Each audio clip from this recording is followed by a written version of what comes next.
নমস্কার, আমি জয়ন্ত বর্মন, বিটি ইভিনিং কলেজের প্রথম সেমিস্টার ছাত্র। আমার আলোচ্য বিষয় হচ্ছে ভাষা, তথ্য, অর্থ এবং তার ধারণা। সাধারণত ভাষা বলতে আমরা বুঝি একটা মাধ্যম, যেটার মধ্যে দিয়ে হচ্ছে মানুষ তার মনে ভাব যে আছে সেটা হচ্ছে কি একে অপরের সাথে বিনিয়োগ করে থাকে। এখানে ভাষা বলতে বোঝানো হচ্ছে একটি সংগঠিত প্রতি ব্যবস্থা যা মানুষের চিন্তা, অনুভূতি এবং ধারণা প্রকাশ করতে ব্যবহার করা হয়ে থাকে।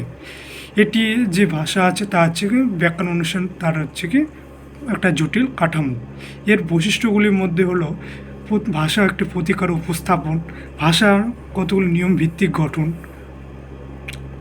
ভাষা হচ্ছে সাংস্কৃতিক সংযোগ স্থাপন করে থাকে এবং এটি হচ্ছে সৃজনশীল একটি অভিব্যক্তি।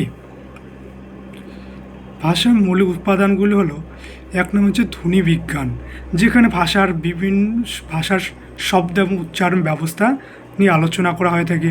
দুই নম্বর হচ্ছে রূপতত্ত্ব, যেখানে শব্দের গঠন এবং তার কাঠামো সম্পর্কে আলোচনা করা হয়ে থাকে। তিন নম্বর হচ্ছে বাক্যতত্ত্ব, যেখানে বাক্যের গঠনের নিয়ম এবং শৃঙ্খলা নিয়ে আলোচনা করা হয়ে থাকে। এবং পরিশেষ হচ্ছে শব্দার্থ বিদ্যা, যেখানে হচ্ছে কি অর্থ এবং তার ব্যাখ্যা নিয়ে আলোচনা করা হয়ে থাকে। অর্থের প্রকৃতি। আক্ষরিক অর্থ বলতে বোঝায় শব্দের প্রত্যক্ষ এবং অভিধানিক ভিত্তিক সংজ্ঞা, যা সাধারণভাবে ব্যবহার করা হয়ে থাকে।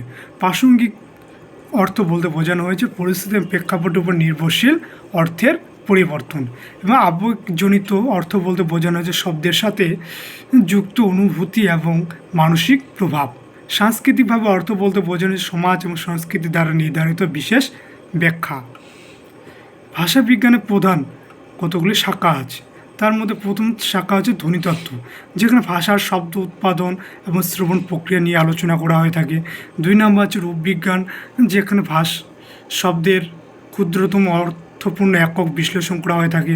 তৃতীয় নম্বর হচ্ছে কি বাক্যবিন্যাস, যেখানে বাক্যের গঠনিক কাঠামো এবং নিয়মাবলী আলোচনা করা হয়ে থাকে।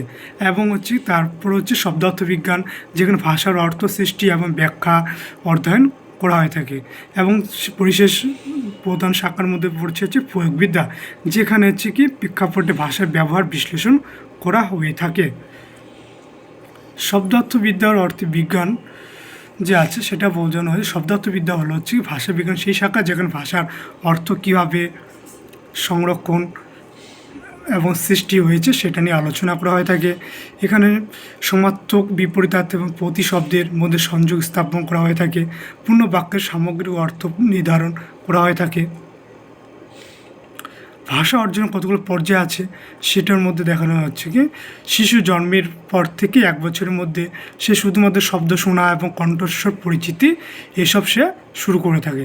1 থেকে 2 বছরের মধ্যে শিশু প্রথম শব্দ বলা এবং সহজ শব্দভাণ্ডার গঠন শুরু হয়ে থাকে। এবং 2 থেকে 3 বছরের মধ্যে শিশু হচ্ছে 2 থেকে 3 শব্দের বাক্যের গঠন এবং ব্যাকরণ মৌলিক নিয়ম আয়ত্ত করতে শুরু করে।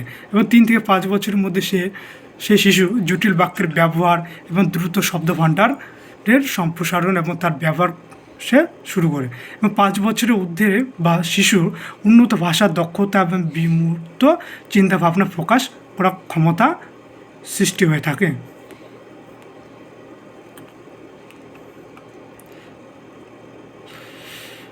ভাষা শক্তি যে আছে সেটা একটা আছে ভাষা, একটা আছে যোগাযোগের মাধ্যম, যেখানে ভাষা মানুষের মধ্যে ধারণা এবং অনুভূতি বিনিময়ের সবচেয়ে কার্যকর একটা হাতিয়ার এবং সংস্কৃতি বাহক।